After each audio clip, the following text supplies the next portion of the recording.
about? We're all about content and connection to grow your business. We are, and remember to subscribe by hitting the subscribe button and the notification bell so you get told when we upload new videos to YouTube. Absolutely, and follow us on LinkedIn because we're often hanging out there as well. Now, today I've got a question for you, Reg, about videos on LinkedIn, and Vanessa Garrity McGann asked some of the best tools for creating captions for your videos for LinkedIn, because a lot of people are watching videos without sound on.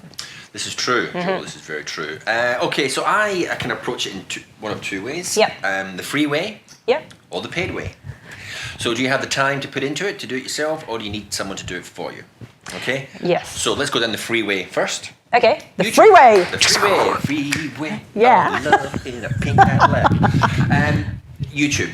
So every video that you put up on YouTube automatically gives you subtitles. So you can actually go in and check them, edit them if they're not 100% correct, and you can download them.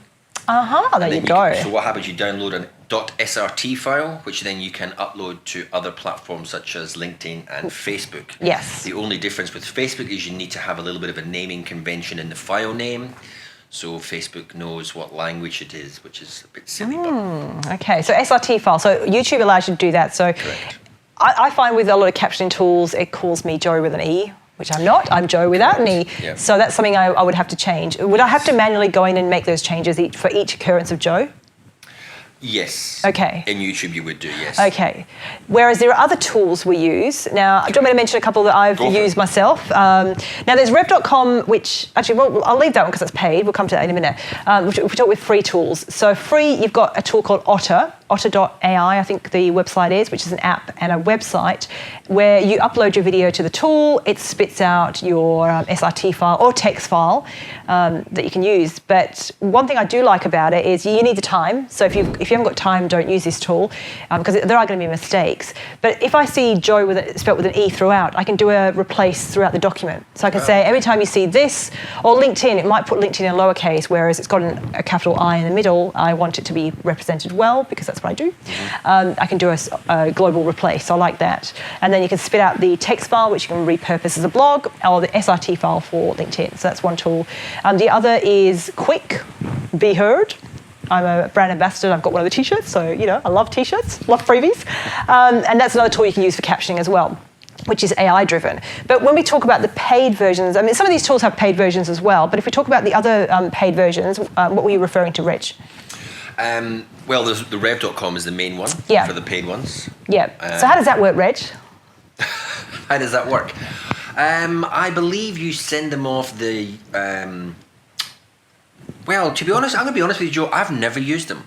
There you go, yeah. So I was going to think, shall I just... No, I'm not going to No, I'm not going to try and blag my way through. I've never used it, but I'm led to believe that you send through the URL. So I've got a question for you because I've never used them. Does it come with do you get sent a file, or do they automatically add it to the video? No, I believe you get a file, and I haven't used them either, but I know people who have. But that one's people-driven, whereas the other tools are AI-driven. So, like Rev.com have got a sister platform called Temi, which is still paid, but it's low cost. Right. Temi is like, I think it's 10 cents a minute, whereas Rev is $1 a minute, or more depending on speed. Now, if your captioning is urgent, you pay more, a premium price for that. But if you can sort of wait, then it's $1 a minute, and you get the file back. But it's a person doing this transcription, whereas Temi.com, same as Otter, is AI. So it's artificial intelligence. Yeah, I know what I'm trying to say. Yeah. And then, of course, the other option we've paid is actually a transcriptionist who does it for a living, a real person listening to you. So it depends on, I suppose, many things in terms of, have you got an accent that can be picked up by the bots or the AI kind of technology? Look, YouTube is relatively good. There's certain words with my accent it doesn't pick up very well, Perth being one of them. Perth? So I actually have to go in and change that type of thing. What does it say instead of Perth? Park. Lovely. Online videos park, apparently. Plus, I like to have capital letters and a little bit of punctuation, so I like to... Because you're a grown-up. Because I'm a grown-up man. I like to have punctuation and capital letters. So I do change mine, but it's relatively straightforward. Your English teacher would be proud of you, Reg. She would be. My sister would be happy as well. She's an English teacher. Oh, there you go. Yeah, so there's a few tools you can use. Quick, which I recommend as an ambassador. Otter is also a great tool, and the phone app is great because you can actually use Otter for recording meetings or anything, and then you can use that to go with whatever. So if you're doing, say, a voiceover, a video or something. So hopefully that answers your question, Vanessa, some of the tools you can use, but it's all about getting the SRT file so you can upload it. Now, the technology part of things, Reg, how does that work? How do we get that SRT file onto LinkedIn with your video? So you save it to your desktop, and then when you're uploading the file, actually once you've clicked on the file that you want to upload, you'll go to a loading screen, and there'll be at the top right hand corner, there's a little pencil, I think it is. You click on that, and that's where you upload the file. You don't have to give it any particular name. There's no convention there. It can just be captions.srt. Yeah. And it's linked to that file, and then automatically LinkedIn does the stuff behind the scenes. Yeah, so that's a way to get the caption file onto LinkedIn. Now, the other way of captions is burning them onto the video itself, isn't there? That's another way of doing it. So you get it onto the video before you even upload it to LinkedIn. Yes, but that's done in the edit suite. Yeah, so and that's probably a bit more technical for the everyday user. Technical, a little bit technical. It's more time consuming. Okay, there you go, yeah. Then you've got to type it all out and have a background, and then... Yeah. So it's a little more time consuming. Yeah, so caption files are probably your best bet.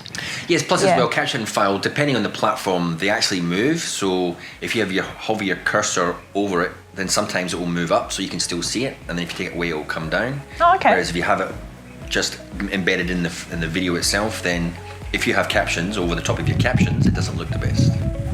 Ah, there you go, yeah. I hadn't thought about that. You've got to be careful with that type of thing. Cool. Well, thanks for your question, Vanessa. Thanks, Vanessa. And we look forward to seeing your captions on your videos. Yes. Thanks. All right. Well, thanks for tuning in. We'll see you next week. See you then.